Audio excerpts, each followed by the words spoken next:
మేడారం జాతర నిర్వహణలో సర్కారు వైఫల్యం కేంద్ర బడ్జెట్ రోజే కేసీఆర్ విచారణ దుర్మార్గం తెలంగాణ రాష్ట్ర ప్రయోజనాలపై కేసీఆర్ ధ్యాస సినిమా వల్ల ఫోన్లు ట్యాప్ చేయలేదని పోలీసులే అన్నారు.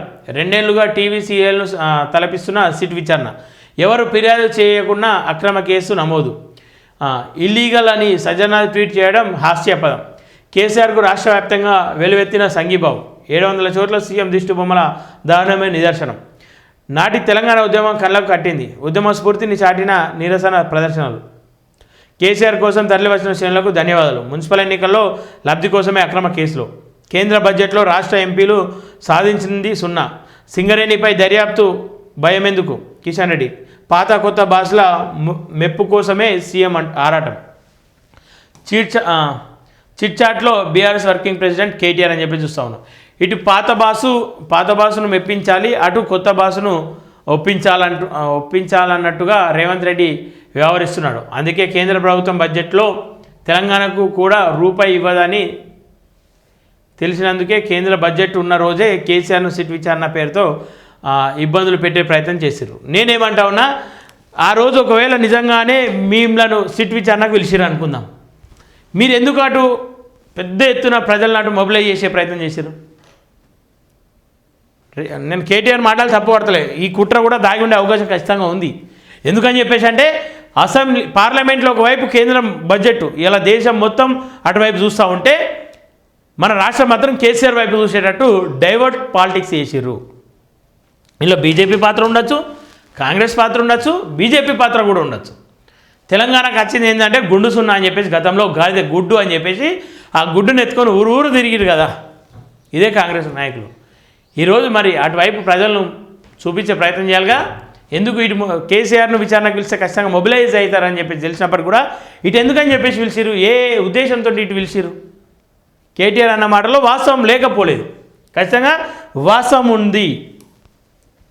ముఖ్యమంత్రి రేవంత్ రెడ్డి ముమ్మాటికి బ్లాక్మెయిలరేనని కాంగ్రెస్లో ఎవరిని అడిగినా ఈ విషయం చెప్తారని బీఆర్ఎస్ వర్కింగ్ ప్రెసిడెంట్ కేటీఆర్ నిప్పులు చెరిగారు.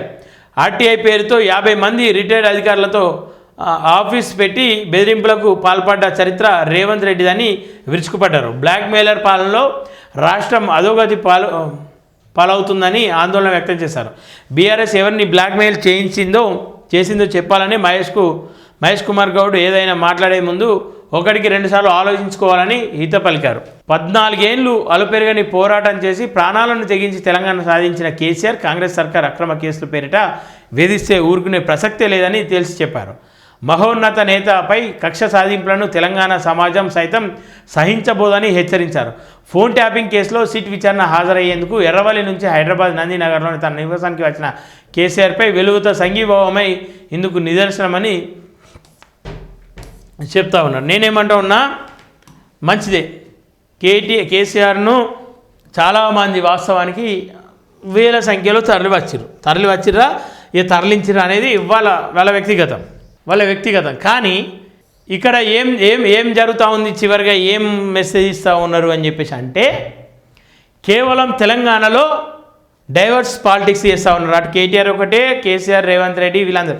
ఒకవేళ నిజంగా సిట్ విచారణ చేసింది, మీకేం భయం? తప్పే అయిన వాళ్ళకి ఏం భయం? తెలంగాణ సమాజం చూస్తలేదా?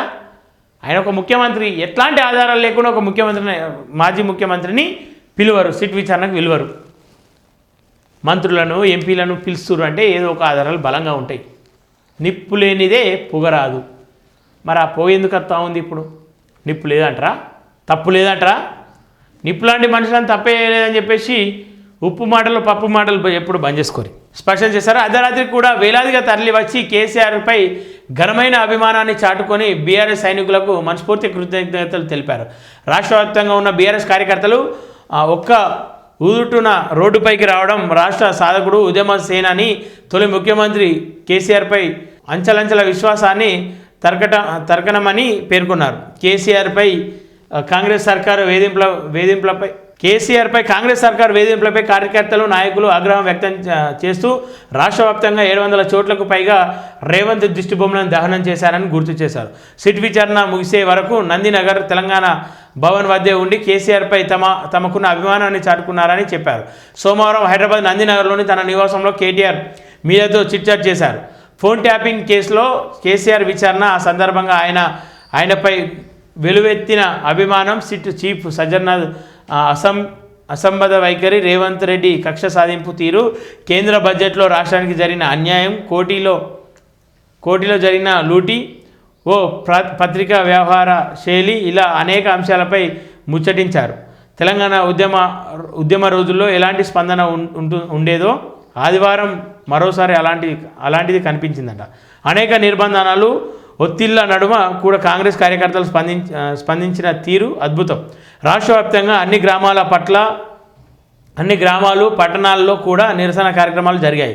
తెలంగాణ ప్రజలు తమ అభిమానాన్ని, నాయకుడిపై అంచలంచలమైన విశ్వాసం, అభిమానం వ్యక్తం చేశారు.